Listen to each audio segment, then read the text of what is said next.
¿Qué tal? Muy buenas, bienvenidos a este programa de las cofradías. Como veis, del primero al segundo, cambio radical. Hoy estoy presentando yo, el otro día estaban Jaime y Miguel. Esa va a ser la tónica de este año. Vamos a ir cambiando de caras, cambiando de tonos y bueno, bienvenidos porque estamos en esta segunda temporada, en este segundo programa. Y hoy vamos a hablar de algo muy interesante que ocurrió hace unos días aquí en Málaga, que fue el Congreso Internacional de Hermandades y Cofradías. Y vamos a tener con nosotros a uno de los ponentes, al que además ya conocéis bien porque ha estado con nosotros en alguna que otra ocasión. Pero antes de empezar, nos vamos a ir con la lanzada de Jaime Moreno.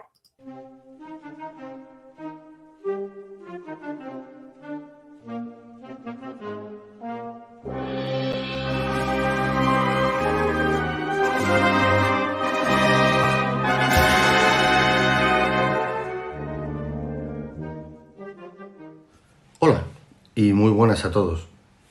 Vuelve la lanzada con el deseo de que siga viva y libre, dando los buenos días y durmiendo plácidamente, aunque a veces sea poco. Desde la última vez que nos vimos en esta sección, hemos podido comprobar cómo la fluctuación de los índices pandémicos ha mostrado en los cofrades y su ánimo los mismos vaivenes que reflejaban las curvas de contagio e incidencia.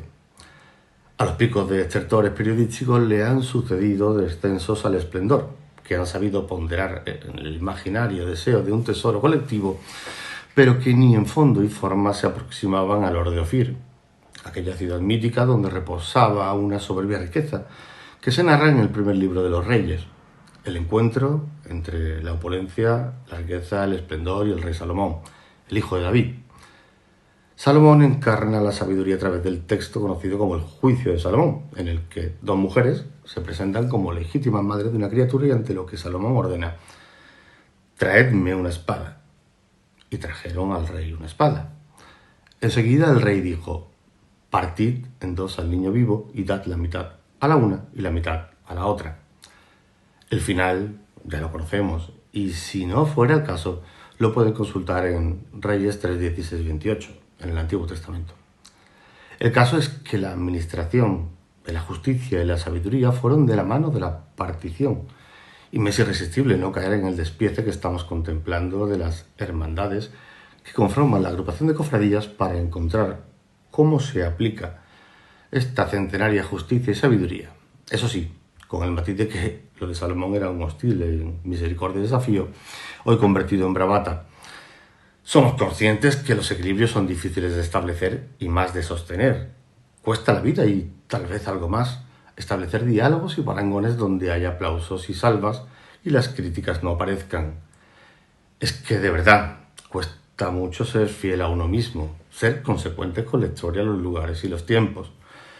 Al final, estas veleidades traerán por el paseo del parque la complacencia de todos y la acidez gástrica que nunca debimos haber soportado por traicionar a los mandamientos, pero manda la sabiduría.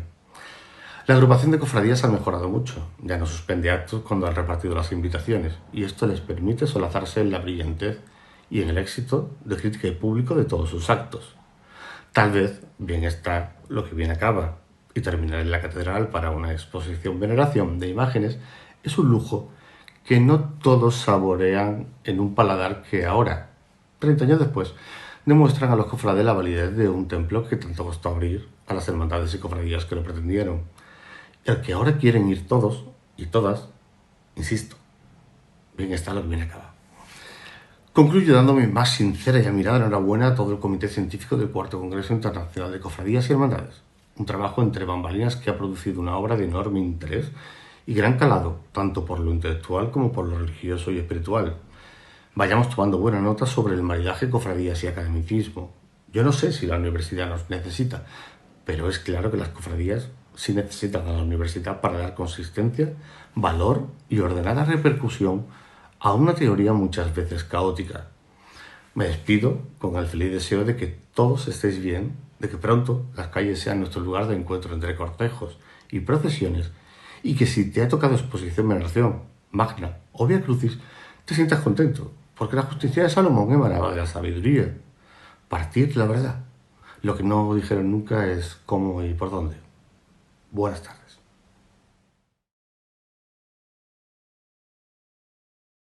Bueno, Jaime, recuperamos ya un poco el formato habitual. Después de haber empezado, porque o empezábamos ahora o no empezábamos nunca, ya vamos tomando ritmo. Muy buenas. Sí, muy buena. Pues poco a poco. Ya, bueno, ya lo hablamos entre nosotros, de que tenemos nuestras obligaciones y tal, pero siempre que se pueda y haya tiempo y se pueda sacar un poquito de tiempo, pues retomaremos normalmente el formato del año pasado con las 3 secciones que teníamos.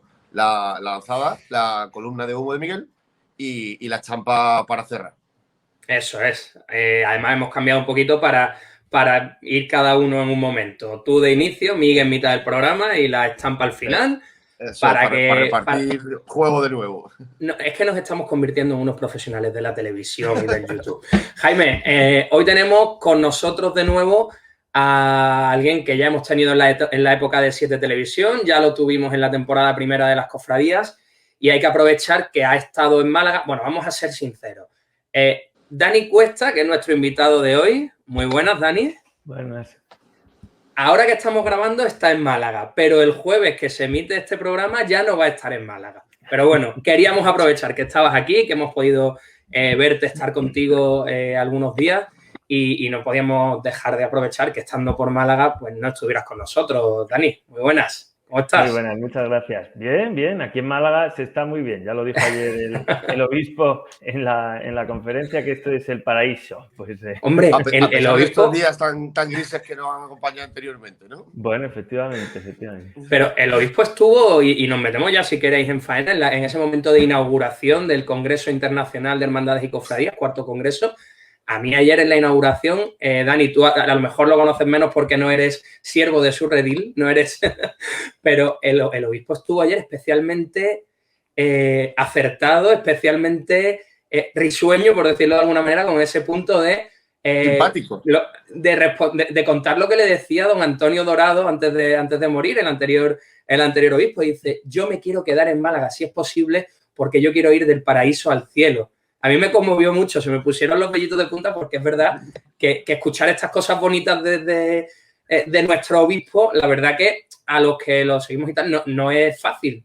Es una persona que suele ser muy recta, muy seria en todo, como corresponde a su papel, pero ese comentario a mí la verdad que me gustó. Es cierto que el momento de inauguración fue largo, pero distendido. Patricia del Pozo, la consejera de Cultura, también tuvo ahí su momento de sentimiento, de apretar las manos y dar ese pregoncito, pero oye, una interesante inauguración, sobre todo también por cómo se sentaron las bases, Jaime, Dani, de ese congreso que hemos vivido sobre la religiosidad popular.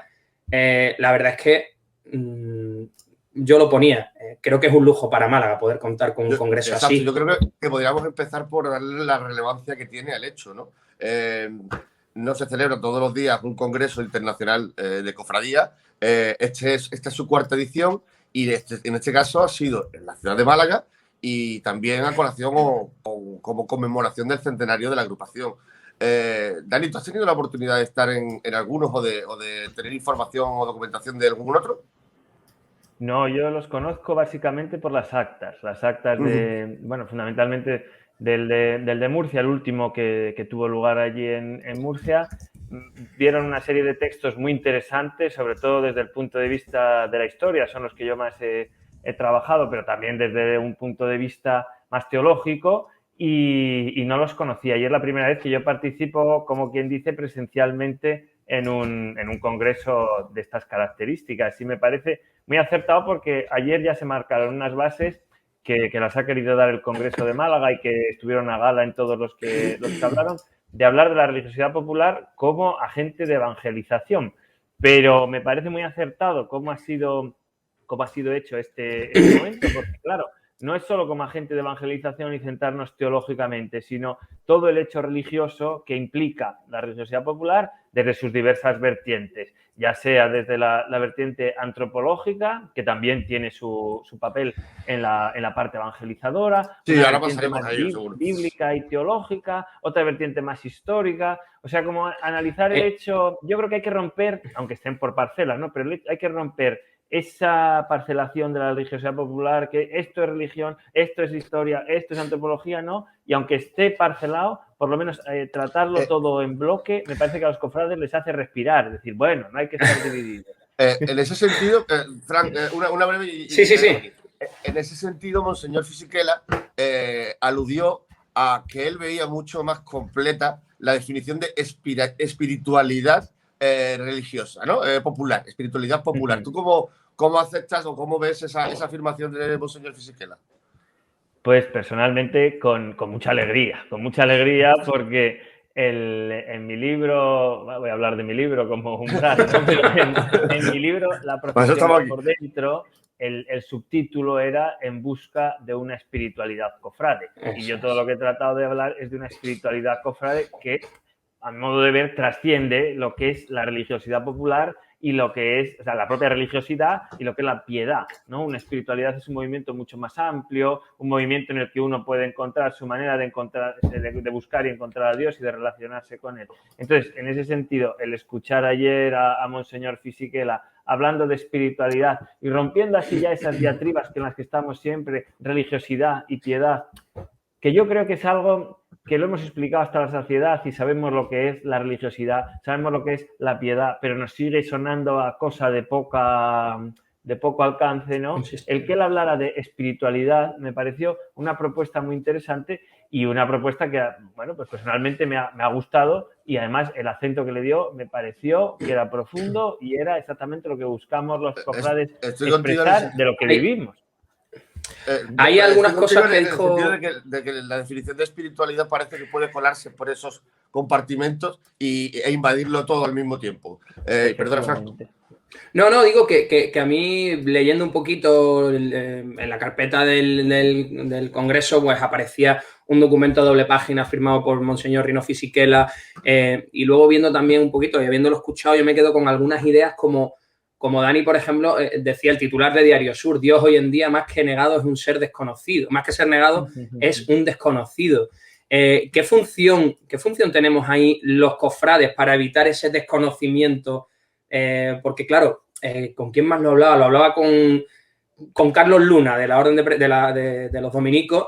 Me decía, hombre, es que vosotros los cofrades tenéis un trabajo muy grande para ir convirtiendo, para ir evangelizando realmente, desde esa presencia hasta la oración, la participación, etcétera. ¿Tú estás de acuerdo en eso con Monseñor Fisichella, de que es un ser más desconocido que negado?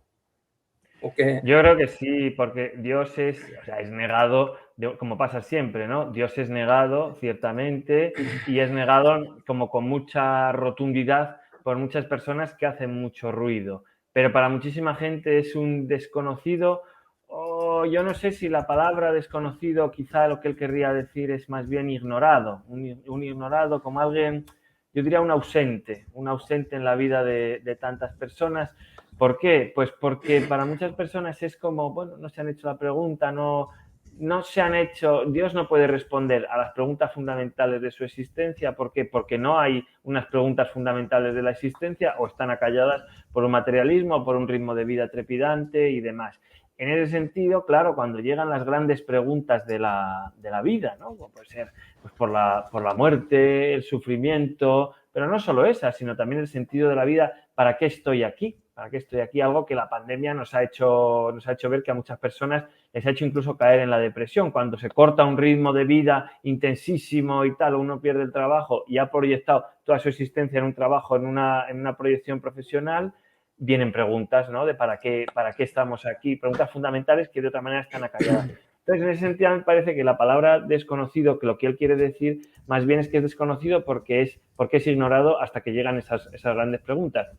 Y él, con mucho acierto, dijo que la religiosidad popular puede ser ese lugar donde esas preguntas se despierten o se conozcan o uno reconecte con lo que ha vivido desde pequeño o lo que sabe que está en su lugar, en su ciudad y lo que sea, a lo que no le ha dado la suficiente importancia o lo ha tenido ahí como una cosa, bueno, en stand-by, que tampoco ha sido demasiado, ¿no? Hablando de la religiosidad popular y de sus definiciones, en sus brillantes respuestas, porque hubo después una tanda de preguntas con una serie de respuestas propias de él, de Monseñor Rino Fisichella, muy ingeniosas en cuanto a su composición, en cuanto a su argumentación. Vamos a tocar un territorio que tú y yo tenemos en común, y es que la religiosidad popular también acerca a Dios, es un acto de fe y acerca a Dios por la belleza. habló de incluso los propios movimientos de los tronos, de los pasos, como danza, habló de la belleza de la música como acto de fe. ¿Tú cómo viste, cómo apreciaste esas palabras? Aquellas palabras me parecieron magníficas porque él no conoce la Semana Santa de Málaga y me atrevería a decir que no conoce la Semana Santa española. Y sin embargo, con la descripción que hizo, parece como si hubiera estado, Sí. y como si lo conociera. Y me pareció muy interesante una comparación que él hizo con la música, ¿no? Ahí con la belleza diciendo, bueno, hablaba de la Pasión según San Mateo de Bach. Dice, ahí se organiza un acto en Semana Santa, dice el señor obispo, dice unas breves palabras y luego deja que la música, la belleza, sea la que hable y la que se exprese. Y eso también lo había hablado en la conferencia hablando de Pablo VI, que Pablo VI dice que la religiosidad popular debidamente orientada puede producir unos frutos enormes, ¿no? Esa debidamente orientada de Pablo VI y esto que dijo don Monseñor Rino, a veces lo hemos identificado con una catequesis, un montón de cosas, decir, hacer, palabra, ¿no? Que es un mal católico que tenemos y un mal, yo creo, mediterráneo, todo palabra. Sin embargo, él hizo una llamada al silencio, y a un silencio que no es la ausencia de sonidos, Contemplativo. sino un silencio contemplativo interior. Él dice unas pequeñas aclaraciones por parte de los cofrades, que sería un poco la misión evangelizadora también, aparte de toda la formación, pero bueno, para las personas que están alejadas, unas pequeñas palabras que encuadren aquello que se va a ver, aquello que se va a vivir, y luego dejar que los signos que son elocuentes hablen, ¿no? Hablen. Y a lo mejor no hablan por la línea que nosotros querríamos o que hubiéramos pensado, pero los signos son elocuentes, la música es elocuente. Él hablaba de la música, del movimiento, de los mantos, del bordado, de tantas cosas que pueden llevar a la gente a la belleza, que son como ofrendas y actos de fe. al bien. Decía más o menos eso. Sí, por cerrar el tema, porque es que me pareció que también no escurrió el bulto, porque le pusieron un aprieto en una de las preguntas, hablando de un clero que no es comprensivo, vamos a decirlo así, con el cofrade, y que literalmente el congresista que le hizo la pregunta dijo que se le quitaban las ganas, ¿no?, de acudir a quinarios, tríos y demás con ciertos sacerdotes. Y ahí también tuvo una respuesta muy brillante con un final, un colofón, que es que la fe no puede ser humillada por nadie. ¿Cómo vistes tú esta contundente respuesta que fue reflexionada? Empezó diciendo que hay 1.300 millones de católicos y todos no podemos ser igual, pero acabó con esa contundencia.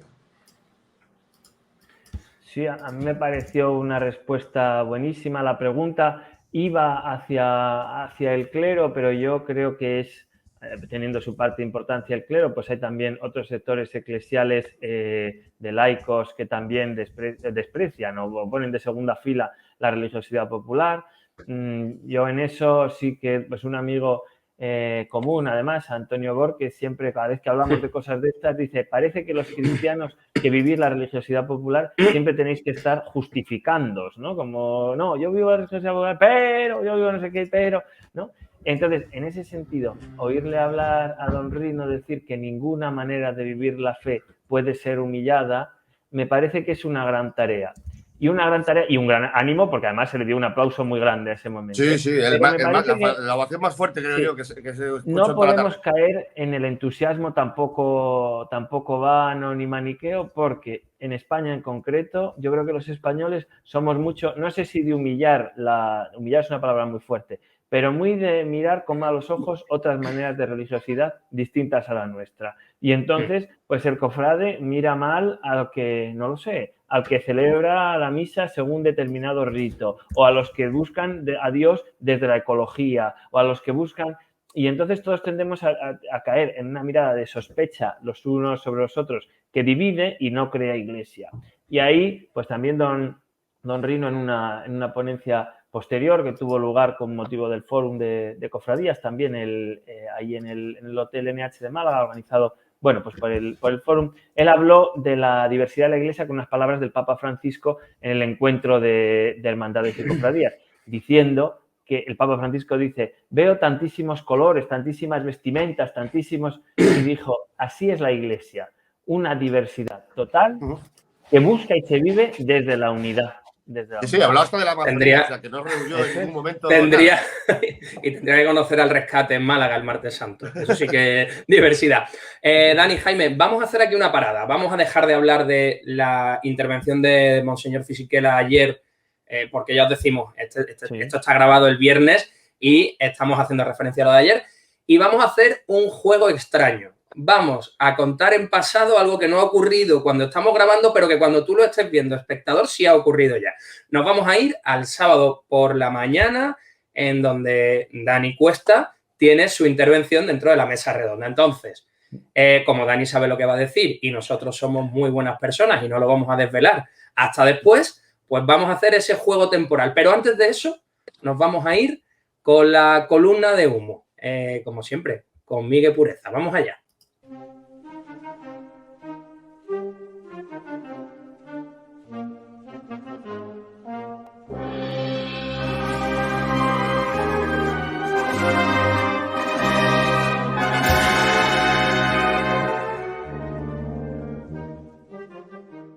Hey, ¿qué pasa? Bienvenido a Columna de Humo, volumen 2, episodio 2, temporada 2. Bueno, hay cositas, se mueven temitas. Oye, una cosa que ya me ha venido de varios sitios. Telita, ¿no? Es decir, después de 2 años en una magna, todo lo que eso conlleva... Hermandades que están cobrando hasta 45 euros por salir. Oye, un poquito fenicio, ¿no? Es decir, yo entiendo que haya que sacar dinero y que haya que sacar cosas, pero quizá no estamos pasando, ¿no? No sé. Sobre todo porque después, cuando vengan putas, nos van a dar un poco por culo. Yo entiendo que haya que recaudar algo, un donativo, pero hombre, 45 pavos, como yo estoy leyendo por ahí, que quizás no hemos venido un poquito arriba. Pero bueno, oye, cada hermandad y cada cabildo es soberano. En otro orden de cosas. La semana pasada hablaba de la esquizofrenia, de volver a sacar todo a la calle. ¡Pum! Ya tenemos procesión bestia una semana antes de la magna. Es decir, vamos a estar 2 fines de semana liados. Bien. Y nada, una cosa que salió en el programa que en verdad me preocupa es Halloween, cofradía, un sábado. Uy, cómo lo controlemos eso. La feria al lado de eso puede ser un chiste. Así que bueno, ya iremos viendo. Hasta la semana que viene.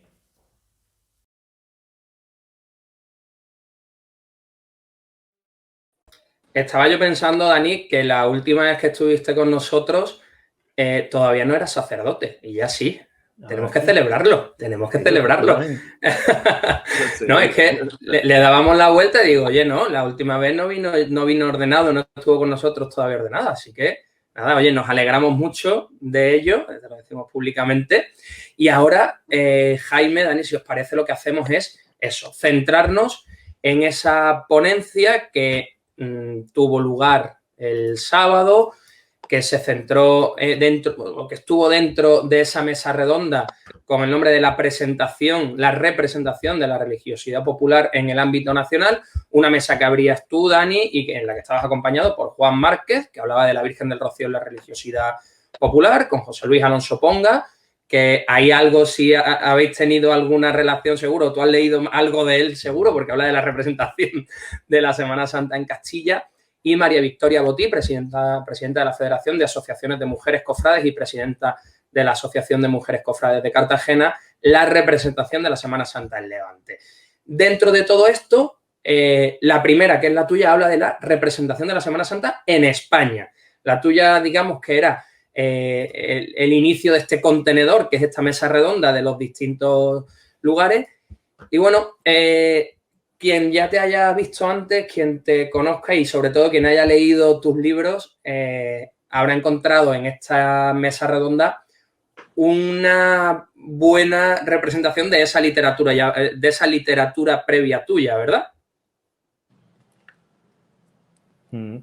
Bueno, sí, en realidad lo que traté de hacer aquí es sintetizar de alguna manera, bueno, y complementar algunas de las perspectivas de las líneas de investigación que he venido trabajando en los últimos años, ¿no? Que es la de conocer cómo era la Semana Santa en el barroco y cuáles son las líneas comunes de la Semana Santa española. Lo que pasa que normalmente tiendo a hablar más bien de la historia del pasado y aquí lo afronté desde el presente, Es decir, cuáles son, al hablar de la Semana Santa española, uno se le va a la cabeza siempre hacia la diversidad. Y ahí vemos los tres focos principales, el castellano, el andaluz, el levantino, pero el castellano, pues uno, así empecé diciendo, no es lo mismo la Semana Santa de Zamora que la Semana Santa leonesa, que la Semana Santa leonesa yo siempre digo que es como la Semana Santa malagueña en Castilla, ¿no? Porque los pasos son tronos enormes, es una Semana Santa más festiva que no se conoce tanto y que se mete dentro de, pues no es lo mismo la Semana Santa en León que la Semana Santa en Valladolid o Zamora, no es lo mismo la Semana Santa en Sevilla que la Semana Santa en Málaga, es evidente, pero no es lo mismo la Semana Santa en Murcia que la Semana Santa pues en Cartagena, pues, por poner varios ejemplos. Exacto. Sin embargo, aunque no son lo mismo y hoy día, pues por motivos turísticos y de idiosincrasia y demás, tendemos a verlas desde la diversidad, lo que hice fue analizar los elementos comunes de la Semana Santa española y esos elementos comunes tratar de situarlos históricamente viendo de dónde vienen y viendo cómo se desarrollan después cada uno, aunque eso lo dejo más ahí en suspense porque creo que lo conocemos. Pues nos damos cuenta, todas las Semanas Santas tienen prácticamente lo mismo. Procesiones, vía crucis, imágenes, pasos o tronos, como aquí se llaman. Luego después tienen nazarenos. O sea, hay una serie de elementos comunes y coyunturales a la Semana Santa que surgen y evolucionan en un determinado momento en el tiempo, pero que después están presentes en todas las representaciones de la Semana Santa española. Entonces, el reto fue sintetizar en 20 minutos, aunque la publicación es y será más amplia, sintetizar en 20 minutos cuáles son esas líneas comunes y desde ahí tratar de presentar la diversidad de la Semana Santa que después se iba a exponer. Dani, hemos tenido la suerte de tenerte, ya está, creo que es la tercera vez, por canales diferentes. Una vez fue por televisión y las otras 2 veces pues por este canal de YouTube que tenemos de las cofradías. Y quería contrastar contigo porque has puesto el eje de la religiosidad popular y de su representación en el barroco, ¿no? Tuvimos una vez la ocasión, bueno, también un par de veces hemos entrevistado ya al señor Manuel Jesús Roldán Salgueiro y le preguntamos, la primera vez que lo entrevistamos, porque claro, esta devotio moderna viene de la piedad medieval, cambiada y revolucionada sobre todo por Trento. Pero le preguntamos si en Sevilla quedaba algo de esa piedad medieval que tiene, donde da origen la Semana Santa y su representación. La Semana Santa es tan antigua como los cristianos, pero la representación de la Semana Santa en la calle y de esta forma teatral. Tú que conoces, eres buen conocedor de una Semana Santa española, con las particularidades y peculiaridades de cada uno de los sitios, ¿queda en algún lugar algo poderosamente fuerte de aquella piedad medieval que arrancó hacia la calle esta representación? Sí queda y son elementos que traté en la charla. Yo hablo del barroco porque es el momento consolidado de todo y el momento en el que luego viene la gran crisis, pero nuestra piedad popular, nuestra religiosidad popular es medieval por una razón muy sencilla, y es decir, España sufre la invasión musulmana, con lo cual hay un corte total en lo que a la Semana Santa se refiere, y a partir de ahí recibimos la devoción popular y las procesiones de 2 focos fundamentales. Uno del norte, de la devoción moderna, el norte de Europa, Alemania y demás, con una serie de prácticas como puede ser el ritual del descendimiento y demás, y otro de Italia. De Italia vienen las compañías de disciplinantes y flagelantes, que son el origen de nuestras procesiones penitenciales. Curiosamente, ambas cosas se encuentran hoy perdidas, pero en España es donde se han desarrollado y donde se han visto con mayor fuerza. Y de la piedad medieval sí, tenemos que ir fundamentalmente a pueblos pequeños. Yo que soy castellano, en los pueblos de Castilla se conservan muchas cosas de esa piedad medieval, de esos pequeños autos casi sacramentales, en los que, bueno, que sabemos que proveniendo del norte se engrandecen o se complementan los oficios del jueves y viernes santo con una serie de ritos, como por ejemplo estoy pensando en la villa de Riaza en Segovia, pero que luego he encontrado en el norte, en el País Vasco, lo he encontrado aquí en el sur, en Andalucía, y lo he encontrado en el este, lo que nos quiere decir que era una cosa muy... Pues el momento del Jueves Santo en el que se hace la procesión al monumento, pues según se está haciendo la procesión al monumento, con el copón, con la custodia, con las especies sacramentales y bajo palio, entra un piquete de soldados y tiene lugar el prendimiento, ¿no? Y ahí ese prendimiento desencadena después las procesiones del Nazareno. Pero bueno, que eso entra dentro de la liturgia propia del Jueves Santo, la paraliturgia propia española. Eso lo podemos encontrar en otros pueblos. El ritual del descendimiento o desenclavo lo podemos encontrar en muchísimos pueblos, en algunos genuino, en otros recuperado y reinventado, pero sí que son dramas de tipo medieval que se han conservado, porque las imágenes articuladas de Cristo pues eran muy importantes en lo que a la devoción popular se refiere. Y ritos medievales los encontramos no ya tanto en los cantos, pero sí que en los cantos se han perdido muchos de ellos, porque eran cantos populares transmitidos a veces que no se escribían, pero sí en la manera de cantar, en la manera de llevar a cabo esas salmodias penitenciales que tenían lugar en las procesiones, ese carácter penitencial de los disciplinantes, ¿no? Que, bueno, conservamos dos ejemplos, uno en San Vicente de la Sonsierra y otro en Valverde de la Vera, los disciplinantes y los empalados, que son unas figuras que nos llaman muchísimo la atención y quizá incluso nos provocan a nuestra sensibilidad hoy un poco de rechazo, pero son figuras plenamente medievales y que por eso yo creo que se han perdurado un poco discretamente, pero que hoy se permiten y se ponen como seña de identidad cuando es algo que chirría con nuestra teología y con nuestra manera de vivir y de representar. Jaime, de hecho, en Málaga el único resquicio mínimo, ínfimo que queda de todo esto son los quitasangres del descendimiento, de todo esto que estamos hablando, ¿no? Sí, era, claro, a partir de que Carlos III prohibiera los hermanos de sangre, creo que fue Carlos III el que los prohibió. Nuestro amigo... Y Fernando VII también. Bueno, vamos a meter ahí también a Fernando VII, que dicen que yo siempre me ensaño con Carlos III. Fernando VII termina ya con todo. Monarca al margen, si vamos a indicar que esa insignia queda como recuerdo de aquellos hermanos de sangre, no solo de aquellos hermanos de sangre, sino también de la propia sangre de Cristo, que era recogida simbólicamente en esos paños, porque la preciosísima sangre de Cristo no podía perderse de ninguna de las maneras. Y claro, eso es digamos, un ritual con una clara base medieval. Es más que evidente. Yo quería... Y eucarístico, que digo que hoy día tendremos a venerar más en las procesiones del Corpus o en el Corpus Christi el cuerpo de Cristo, y yo creo que ahí habría una línea de investigación muy interesante, que es que en la Edad Media muchas cofradías eran de la sangre de Cristo, que es una vinculación penitencial, pero una vinculación eucarística también muy fuerte.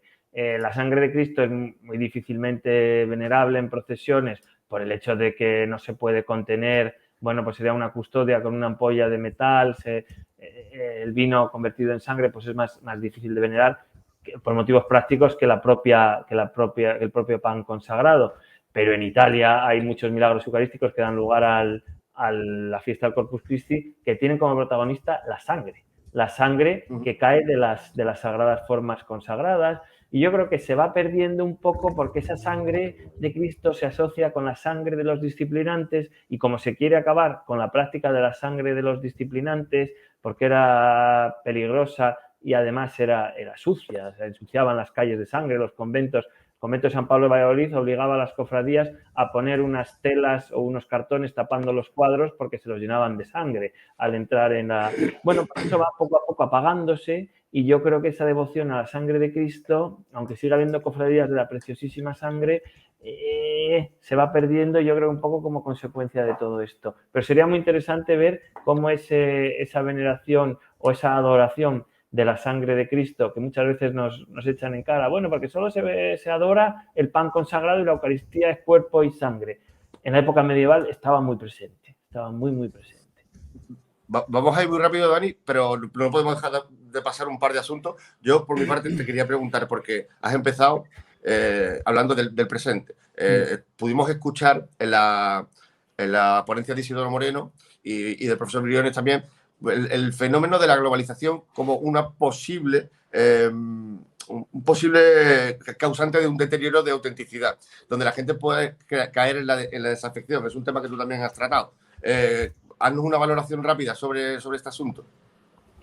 Creo que la globalización es una cosa muy interesante para el tema de la Semana Santa a la hora de darla a conocer y a la hora de vivirla también, pero tiene sus peligros, que es que al vivir en un mundo tan globalizado hay dos peligros fundamentales. Uno, que la Semana Santa se vuelva un refugio ante esa globalización, porque todos nos encanta, las grandes marcas, conocer todo, cosas que atraviesan todo el mundo, aldea global y no sé qué, pero a la vez que eso buscamos una identidad fuerte en que lo de nuestro pueblo o ciudad es diferente. Entonces, marcar un carácter excesivamente diferente en la Semana Santa hasta el punto de, o sea, por un lado, hacerlos todas tan diferentes y tan que dices, bueno, no sé si es tanto, y por el otro, el contrario. La globalización nos ha hecho conocer mucho mejor las Semanas Santas de otros lugares y se puede tender a homogeneizar, no desde los elementos comunes que yo he planteado, sino más bien desde, pues lo que se dice, sevillanizar la Semana Santa o allí arriba estética. La Semana Santa, y entonces ya lo que estamos es globalizando la Semana Santa, pero desde un patrón que está ya muy hecho a lo local. Que por otra parte la experiencia que hacen las cofradías y hermandades medievales, o sea, una experiencia globalizada, si conocemos una Semana Santa, nosotros no hemos inventado nada. Si conocemos una Semana Santa muy parecida en lo que es el Renacimiento, el Barroco y la Edad Media, es porque es una Semana Santa muy globalizada a través de las órdenes religiosas fundamentalmente, que llevan a cabo una tarea de que en todos sus conventos, en todas sus iglesias, hay una cofradía de la Veracruz, una cofradía de la Preciosísima Sangre, que llevan a cabo rituales que son iguales, que van siendo llevados por los frailes, que homogeneizan mucho, ¿no? Ahora, esa es la respuesta que nosotros tenemos que dar a nuestro tiempo. El tiempo lo dirá. Dani, me estás poniendo en bandeja que ahora hable yo de mi libro, pero solamente voy a hacer una mención. En las actas estará presente la comunicación que no he presentado físicamente en el Congreso, pero que sí he presentado para el libro de actas, sobre el marketing en la religiosidad popular y el caso de la Macarena, que es una de esas marcas globales que se exportan, y tú estabas diciendo la sevillanización de la Semana Santa, sería más bien la juanmanuelización de la Semana Santa, porque todo parte de Juan Manuel Rodríguez Ojeda. Claro, alguien de quien hemos hablado. ¿Has podido ir a ver la exposición del Verbo Encarnado o no? Sí, he ido a ver la exposición y me parece una exposición magnífica por cómo conjuga lo antiguo y lo moderno, precisamente, ¿no? Y además unas tallas muy bien escogidas, representativas de la Semana Santa de Málaga, pero que da la sensación de eso, de que la Semana Santa es algo vivo, que es algo que nos habla del pasado, pero que nos habla también desde el presente. Con ese puntito que puede tener polémico o provocador, el hecho de colocar imágenes sobre peanas muy modernas, pero que yo creo que nos habla de eso, que estamos ante una fiesta viva, una fiesta que no se puede congelar y una fiesta así. La semana pasada el programa iba sobre eso, precisamente, sobre que en ciertos medios se hablaba de provocación. Yo creo que en Málaga estamos acostumbrados precisamente a esa convivencia. Creo que era Calle Villodres el que decía que precisamente como la Catedral de Málaga en sí es ese batiburrillo ecléctico que es, pues esto se acepta mucho mejor. Esa conjunción de imágenes neobarrocas, imágenes barrocas. Faltaba, creo que lo decías tú, Jaime, faltaba algo abstracto en las peanas para ya rematarlo todo, ¿no? Bueno, para que todas las tendencias que en la actualidad y que tienen cabida, porque tendencias hay más, pero que tienen cabida dentro de un marco como es el catedralicio y de una funcionalidad como ser sustento de una imagen de Jesucristo, de la Virgen, pues la abstracción es una cosa que podía haber entrado perfectamente porque dentro de la abstracción, por ejemplo, la abstracción lírica es una cosa fantástica, que es la que hacía más Rothko, por ejemplo, que le hubiera ido perfectamente a cualquiera de las peanas. Un estilo de ese tipo, ¿no? Pero bueno, que como también dijimos en ese coloquio entrevista, el malagueño está más que acostumbrado ya a convivir con ese tipo de formas actuales y no se queda ni mucho menos anquilosado en un periodo que repite constantemente hasta la saciedad. Jaime, vamos a despedir a Dani, que ya le hemos quitado mucho tiempo. Dani, un placer como siempre. Encantado.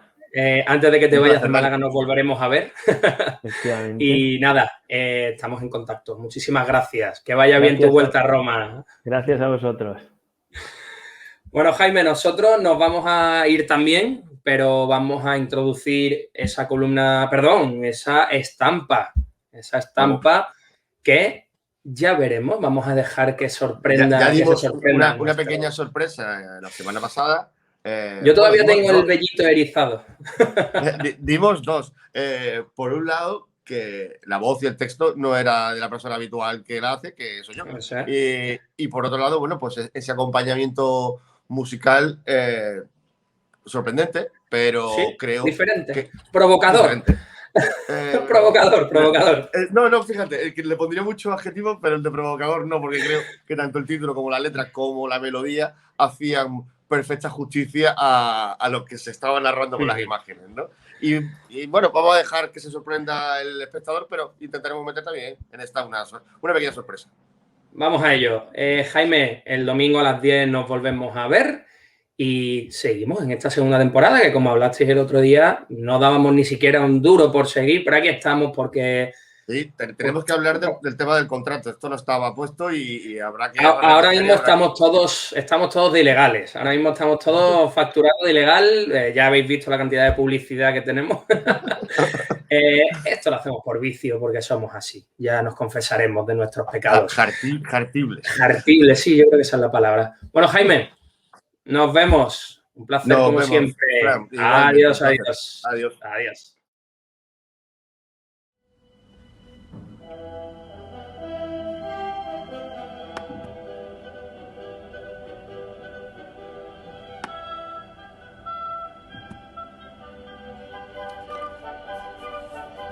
Cuando nos situamos ante una imagen, el creyente, el devoto de ella, siente desde este poderoso y pasional sur la necesidad de dialogar. Construimos de una forma personal y privada una serie de realidades y certezas a partir de estas íntimas conversaciones. Y es que conversar es simplemente la manera más poética de traernos los versos al diálogo. Compartir esa belleza que encierran las palabras, los gestos y el entorno. Sí, también hemos de conversar con nuestro entorno, susurrar entre las formas y la historia toda la complicidad que esos versos geométricos con su pasado, su relación y su grandeza nos han legado. Veo en la catedral un recorrido particular sobre esta exposición, propuesta que os comparto y os invito a contemplar, aunque sea con los ojos de la ensoñación. Porque es que yo veo al Cristo del Amor izándose con las alas de San Rafael entre los dos Tobías, elevándose con la ayuda del arcángel, que en su nombre es medicina de Dios, para administrar el amor como único remedio que ya busca la caridad, quien remata el ático del retablo. Y es que donde hay caridad y amor, ahí está Dios. Me pesa la historia del Cristo de Viñero, rivalizando amablemente desde su contemporaneidad con el Padre y con el Hijo. No, con Pedro y Alonso. Es que el apellido Mena siempre dando acceso a lo capitular. Me asombra el cautivo, hierático, frontal, totémico, con una nave central por discurrir y presumiendo de límpida blancura ante las esculturas de Gutiérrez de León, tal vez ruborizadas por su marmórea ficción. Impacta la soledad, con una espiritual verticalidad y adelantada a una cruz, que es otro dardo más para San Sebastián en su capilla.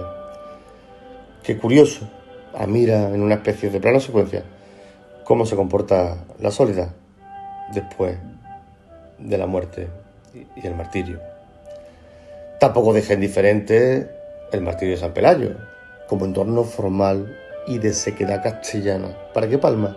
dialogue consigo mismo sobre crudezas y escarnios, pero donde a pesar de todo, siempre habrá vida y ánimo con el eterno pálpito del corazón del Señor. Y como los milagros existen, estos son expuestos y elevados como todo un símbolo desde la puerta de San Nicolás, y además con el seguro resguardo de estar delante de la puerta del sagrario.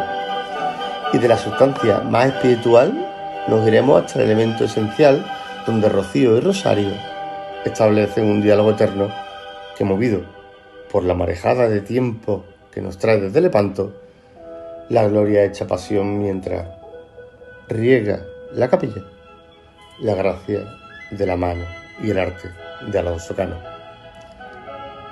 No hay posible redención del mundo si no se aplasta el pecado.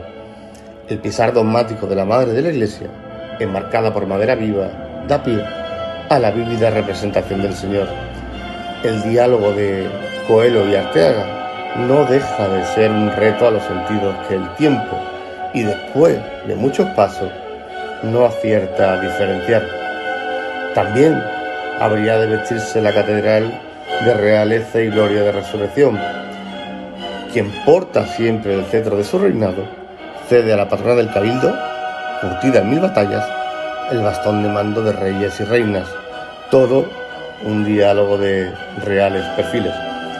La lucha también nos encuentra, desde el ágono griego hasta el inverosímil dolor.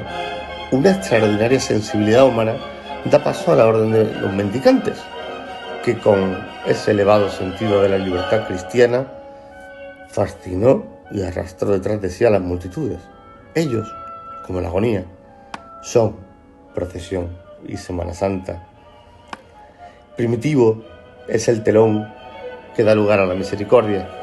Bajo el calvario del retablo caminaba el Señor que, caído, muestra una instantánea eterna que se merece entre lo ancestral de las formas y esa inmanente forma de vernos representados en Él toda la gloria del mundo. Y es que a veces nos acordamos de Santa Bárbara cuando trona. Continuamos el recorrido y cruzamos un puente que no podrá nunca estar sostenido por más firme pilar. Surtidor de aguas para la fábrica del templo, esta capilla encuentra tal vez el eco más simbólico y teatral en esta escena pasionista, tan desnuda y tan vestida al mismo tiempo. Todo un cedrón de agua viva. Al amparo de Cristo termina este particular recorrido. No podía encontrarse a la Virgen de los Dolores, vestida de fulgor divino, mejor flanqueada que con Santa Teresa y Santa María Magdalena, quienes le acompañan con esa clase y modesta elegancia en su forma del 18, la de nuestra Virgen de los Servitas. La grandeza de la mirada nos ha permitido otro discurso. No es ni la base de las imágenes, ni pretende elevarse más allá de la realidad. Es tan solo una privada conversación de esas imágenes con su entorno, que por exposición y ante nuestra veneración merecían ser de reconocimiento para todos. Tal vez sea una sinfonía de un nuevo mundo.